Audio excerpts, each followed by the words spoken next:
Welcome back to Marriage or Hell Nah.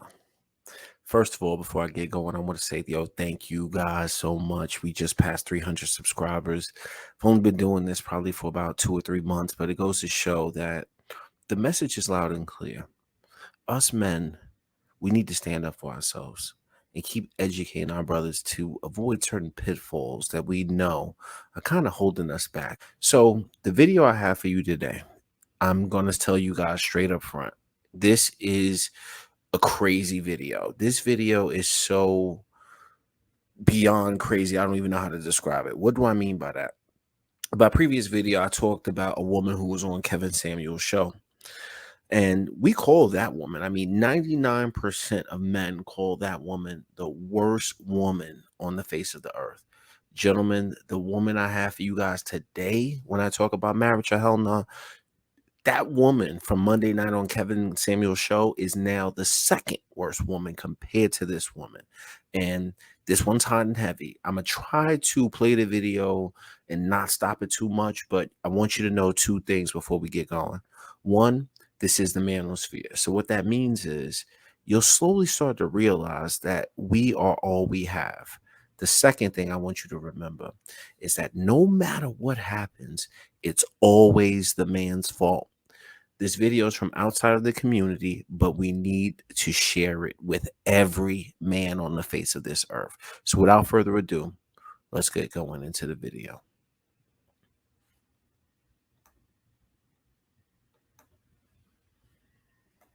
Joanna Miller had been taken to the cleaners after her ex-husband Pete had divorced her.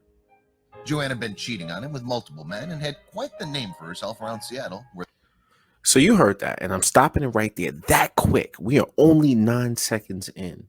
So notice how they said that she had been taken to the cleaners by her ex-husband, but come to find out that this woman was thottying it up around the whole city of Seattle. You think you guys are ready? I promise you, you are not ready. Where they were from. She was livid with Pete. She deserved so much more, but he had the money for better lawyers, and she walked away with practically nothing.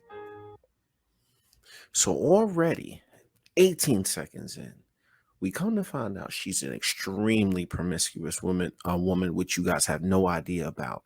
But they're already on this channel, in my opinion. Now, this is not a slight on this channel. I don't know this channel. I just happen to come across it. But they're already trying to paint her favorably. And when you start to see the levels of it, it is going to be absolutely shocking to you. But he had better lawyers than her, so therefore he made off better. But it, let's just go. In a last-ditch attempt to get under his skin, Joanna decided to do this right in full view of his yard with every man she'd cheated on him with, along with more there. Joanna and Pete Miller had a happy relationship at one point. That was many years ago. Despite their massive initial chemistry, Joanna's old wandering eye came back after a few years together when she cheated on him with Pete's friend, Jared. So already you can see that she cheated on him with his friend already. So this woman, you guys have no idea. Like I said, she is definitely the worst woman on the face of the earth. So you kind of get a picture into her level of being promiscuous. She got away with it this time, and this caused her to grow more confident. She loved the attention and wanted to cheat again. However, Pete was beginning to notice her constant absence and lack of affection. She was about to be found out. Pete came home one night early after he told Joanna he was out at a bar with his friends and saw an unfamiliar car in the driveway. He had I'm gonna stop it right there too. And I'm stopping it because we really have to talk about this. I'm gonna try to get through it as fast as possible. But the way that this channel does this video, they do it so quick and they try to talk so fast to kind of fast forward things, but we need to bring it back. So what happened in this case is that this gentleman already started to see that his wife was already starting to detach herself from the marriage, right? So he's already got suspicions as to what he is, and men have we know when something is not right. So gentlemen, you have to listen to that. But what is good about what this gentleman did is he decided to switch it up.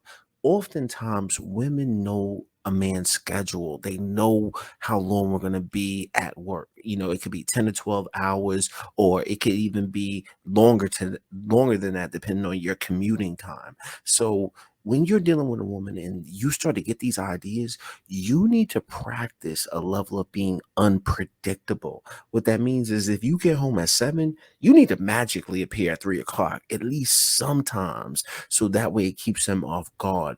Women are naturally better at this than us. But as fellas, you have to do something just to throw her off a little bit, just in my opinion. He had his suspicions with Joanna for a while now, and this was concrete evidence.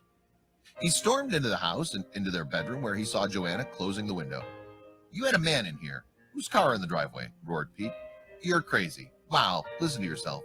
There's no one here, you crazy stalker," laughed Joanna. Pete ran around to the front of the house. The car had gone. He wasn't through with Joanna yet. Pete knew she was cheating on him, but he needed concrete evidence in order to take her to the cleaners.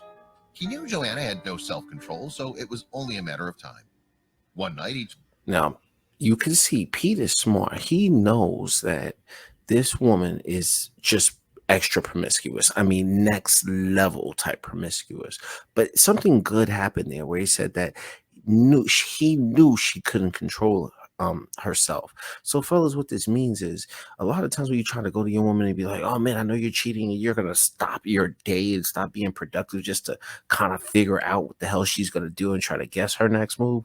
Dude, don't waste your time on that, because if she did this, she'll grow in confidence thinking that she got away with this or that she can just boldly do this, so she will mess up in due time. told her he was going to his parents for the weekend, and naturally she wanted to stay put. He pretended to drive away, parked his car down the street, and ran back and jumped in a side window he'd left open.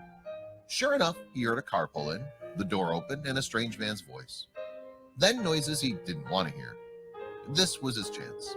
He got his video camera out and walked into their bedroom, catching her in the act with a man he didn't recognize. He was going to take her for all she was worth for humiliating him and breaking his heart. Little did he realize, but she would do far worse with multiple men in full view of his window.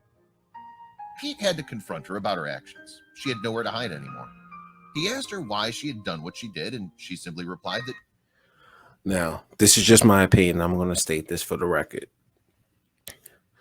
When you're married to a woman and you catch her in the act, now we're not talking about suspicion here. We are talking about catching her in the act. It is best not to ask her why she did it. Remember, we are men. We look at the outcomes. Once you start trying to get into the psyche of why it all happens, she is naturally better at that than you. And the other part is you probably just don't want to hear the damn answer anyway. But the one good news about what this man did, and I want to say shout out to our brother over here, the lead attorney. The lead attorney did a fabulous job, or a fantastic job rather, of covering the Del Curry, Sonia Curry, whatever, that debacle. But the one thing he did was he covered it in a way that was brilliant. And what do I mean by that? He used the word reconciliation. Fellas, you need to understand what reconciliation means. Don't go around here talking about, "Well, yo, why did you cheat? Yo, what did you do? And let's talk about it." No, no, no. Because at that point, it is considered reconciliation. If the act happened, you guys move past it. When you go to court in 8 months talking about, "Yo, she's a thotty and I want to divorce her," you reconciled with her. So the judge is not going to be in your favor. But what this gentleman did was he caught her in the act, got the proof, then decided he was not going to reconcile with her. So let's give him credit for that. she'd gotten bored of him, and she needed more than just one man to make her feel wanted. Pete broke down in sobs. He had always tried to make her feel wanted, but he clearly wasn't enough. Bizarrely, her date stuck around and tried to help diffuse the situation. He even comforted Pete by saying how much he would enjoy playing the field after his divorce and how he was better off without Joanna. Apparently, she'd been with every member of this guy's best. Did you just freaking hear that? Like, this story is so crazy to where I can't even say if it's true or not. It's just blowingly crazy of the level of what the hell was going on, right? But what it said there was that you heard it right, gentlemen. In the beginning, I talked about she was sleeping around all of Seattle. This woman, this thotty, was sitting up here married. She slept with this dude's whole basketball team, bro. Whole basketball team. Let's just keep it going from there. basketball team. Yikes. Poor Pete would see her with each one of these guys once more before Joanna was through with him. Pete was faced with the most heartbreaking decision. Even though he still loved her in spite of everything she had done, he knew in order to keep his dignity, he had to divorce her. While they were planning their divorce, they stayed in their house but in separate rooms. Joanna continued to bring men over every night, and Pete had to listen to them. Bro, you know how hard that has to be for a man to have to deal with that. And the reason why I stopped it there, if you're watching this video and you heard what they just said, what would you do in this scenario? What can you do according to the law? Meaning that he's already filed for divorce, and while they're waiting to go to court, they're obviously still sleeping in the same house, right? She is continuously bringing other dudes in the house that this man paid for. Fellas, in the comments, if you're watching this, what the hell would you do if you was in this moment right now? Because at this point, I'm like, bro, I can't see that. I would literally have to get a hotel. But let me know in the comments, what would you guys do? What can he do? His lawyers were going to get the revenge that Pete deserved for him. The day of reckoning was finally upon them. The ex-couple arrived in court separately, Joanna bringing a date. Joanna was confident she'd be getting everything she deserved, which in her head was a lot. Pete had been through weeks of meetings with his top-class lawyers. With the videotape he had of her and the man he found with her, he was certain that she would be leaving with nothing. She would get the ultimate revenge on him for the result in classic Joanna fashion. Joanna was shown to be the uncaring cheater she was in court, and Pete's lawyers tore her to shreds. Pete came out the clear winner in the divorce. Joanna was shown no mercy by the judge and jury. She came out with no claim to their house at all. Pete was finally free of her and her cheating. Or so he thought. There were some conditions to the couple's divorce, however. Joanna may not have gotten the house, but she did get a small plot of land in the couple's garden. What the hell, man? It just gets worse and worse and worse. So here you have a woman who was married, slept with the whole damn city of Seattle, literally. Slept with this dude's like basketball team. Oh man. And then she didn't get the land. She didn't get the house or anything. She thought she was gonna get the house. She didn't get the house, but they give her a small plot of land. And in my mind, I was thinking, like, yo, what the hell do you have to do to get rid of this thotty? This was all her lawyers were able to get for her in the fallout. Joanna was very disappointed. She needed revenge. As she stood there in court humiliated, a devious smile appeared on her face as she realized just how she'd get it. The couple lived in this gorgeous townhouse in Seattle until their divorce. Joanna was extremely bitter about having to leave it. She believed it was rightly hers despite having no legal claim to it. Poor Pete believed they might raise kids there. How wrong he was. Joanna decided to use what she did get in the divorce to her advantage. The little plot of land in the garden. It was rightfully and legally hers, and she would use it to make Pete see exactly what he was missing out on in front of his kitchen window. Using the money she'd squirreled away, working as an exotic dancer, Joanna saved up enough. See, I'm telling you, you guys got to pay attention. This video was very slick about how they use words. But don't worry, this is the manosphere. I got you guys back. Point is that she was an exotic dancer, and fellas, come on. You know, we already know on this side, we're not marrying no exotic dancer now.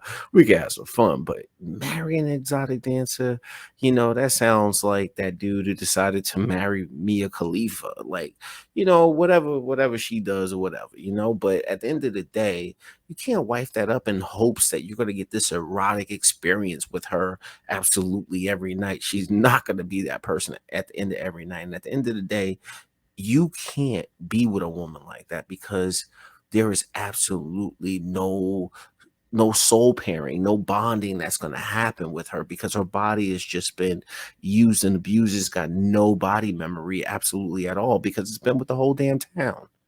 Enough money to talk to one of Seattle's top architects, Ann Bowman, and designed Joanna's ultimate revenge. A tiny house that fit right into Joanna's tiny plot of land that she'd gotten in the divorce. She was not letting Pete away with leaving her nothing. She wanted him to see everything she got up to without him. Pete sometimes couldn't help but watch her when she left her windows open. Joanna's tiny house was very efficient, and she was even granted planning permissions for more land for a garden. The most devious part of her plan had to be the window placement, however. Joanna conveniently placed her bedroom window in full view of Pete's kitchen and living room.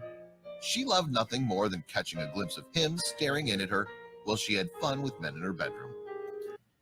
What the fuck, gentlemen? I mean, I just don't know what men have to do. And as we're seeing, a part of this battle is, bro, it's tough out here in these streets. But let me know what you guys would do in the comments, man. If you had came across this type of situation, what do you think this gentleman should do? Or what can a man do? What can a man do when they find themselves in this type of environment? But I don't care. I would move away from this house, absolutely sell it. I don't care if that house was worth 500 grand. I have to give her 100 and then I keep four.